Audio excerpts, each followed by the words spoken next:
when you see that demise, I felt like my hands were tied. I did. I felt like I couldn't do anything because my son was 20 years old. If we would have known about you and other people that advocate, I think my son would have had a better chance at that. I think, like I said, it's an addict to an addict, someone who understands that. I don't know what that's like to struggle like that. So when my son would talk to me, I could empathize with him. I told him, I'll be here for you. We'll do whatever we can do to help you and save you. And I think that was the worst part for me. Like, as a parent, I sat with my son, and you know that they're going to go down that road, and there's nothing you can do. I mean, I always tell everybody I never felt helpless a day in my life until that moment with my son. I mean, that is when you really realize my son's in deep shit. I mean, I knew that I had other people we had lost prior to that. You know, I kind of like saw the writing on the wall. And yeah, I think the biggest piece is, you know, there was a law in Ohio, Casey's Law, that I found out after my son passed away. And I had asked not only my son's defense attorney, which was a very high profile, good defense attorney. I'm not saying she was bad because she didn't know that. I had asked numerous attorney friends of mine. I had asked people in law enforcement, and everyone kept saying he won't meet the criteria, won't meet the criteria. Well, after he dies, I find out that Casey's Law, I could have deemed, I could have deemed him incompetent for his substance abuse. That's a big reason of why I do what I do today, because I know personally when I was struggling back in 2012, 2013, I didn't know a single clean or sober person. I don't even know if there was recovery advocates back then, at least not online, right?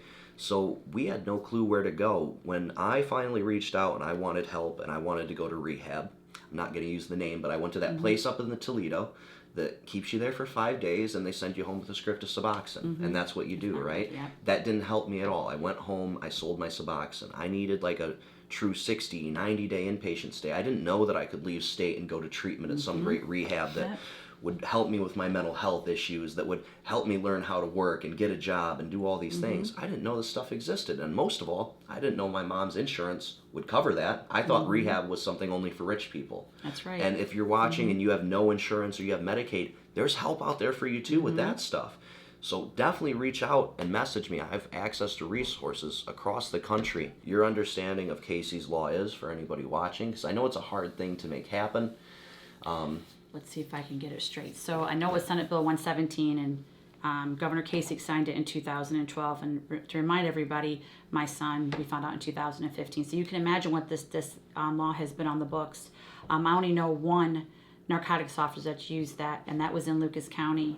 At that time when I read into it, they had only been used 35 times in the state of Ohio out of 88 counties. Wow. So that's not even one case for every county. In 88 counties, this is how I spent my time after my son passed away. I just called courthouse and said, what do you know about cases? What? And that's what I would get. What are you talking about? And I'd be like, okay, maybe 12 counties, honestly, not even that many, even knew Casey's Law. And the only reason why this narcotics officer had known about it is because a friend of mine who was a detective linked me with him to talk to him about it and how he used it. So I guess the downfall to this law is it's great to have. I mean, if you can get a common pleas judge to do it, but the problem is when you go to file it, you have to have money up front. You have to have the portion for rehab up front. Sometimes judge will waive it if there's insurance right away, or if there is or isn't insurance. I guess it's kind of up to each county how they handle that. Does that make sense? So that's kind of how I understood it. So with Casey's Law, as I understood it, is that, you know, if you can prove that your loved one is using drugs or alcohol, right? You have to prove that first. They can court order your loved one to go to treatment, to go to rehab, but you have to prove that you can pay for the rehab up front, right?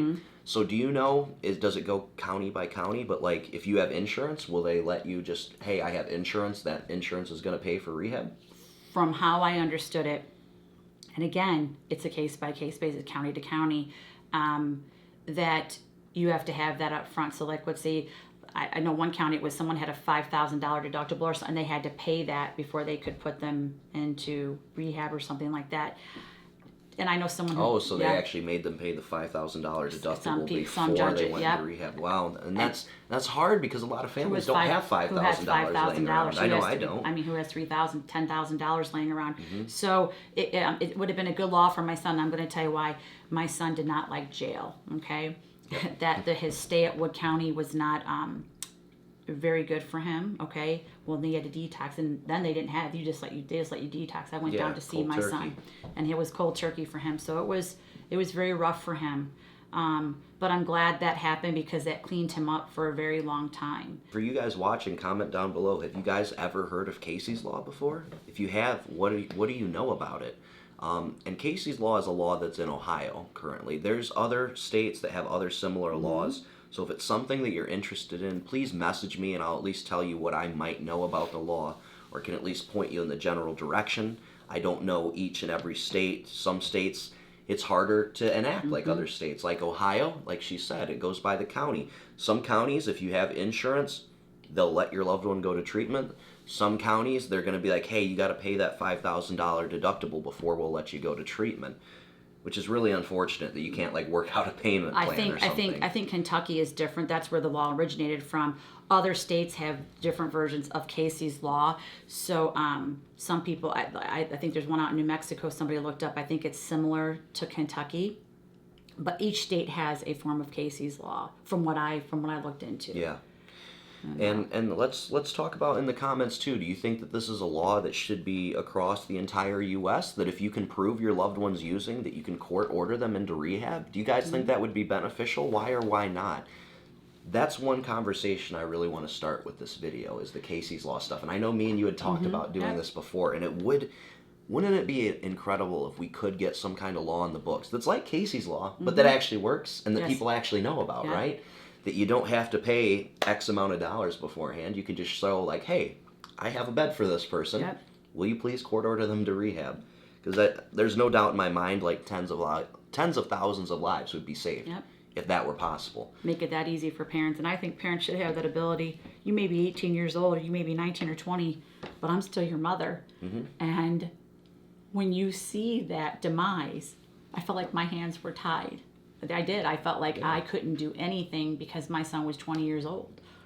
I mean, I couldn't do anything. I mean, nothing. Like, I felt like, all I could do was sit back and keep saying, let's get you rehab. Let's get you, I remember, Morgan probably remembers this. I don't, I think you do. When your brother would had withdrawals in front of us and those candy wrappers. And this very day, if anyone digs in a bag or digs, I can't handle it. Like, I just want to just hear it, just thinking about it right now. And I think Morgan remembers him withdrawing and... I remember he liked Pop Rocks a lot. That's all he would eat. Let's go to the store and get some Pop Rocks. Lemon heads. I mean, we've seen that. And do you remember that, Morgan? Yeah. Yeah. And it was not, not like I meant for her to see that, but I mean, he had to be somewhere. To be there, yeah. I mean, what was he going to do? That has to be such a hard thing to see, like your son or daughter just laying on the couch or whatever it may be, just detoxing. I know my mom's seen me detox. She's tried to take care of me during detoxes many different times, where I'm puking my brains out, I'm crying, I'm begging her for money to go get dope or something, and it's a hard thing. So I want parents to know watching that while the laws aren't perfect, there are some steps that we can take to fight this. And that's, first thing, figure out where they can go to treatment when they're ready. Message me for resources. 2, set some healthy boundaries so that you can encourage them to go to treatment. Sometimes it takes that tough love to save their life. And if you guys don't know how to do that, message me, or I have some whole videos that I've done entire topics about this on. 3rd, look up laws in your state in regards to Casey's Law. Message me about these laws and I'll tell you everything I know, at least.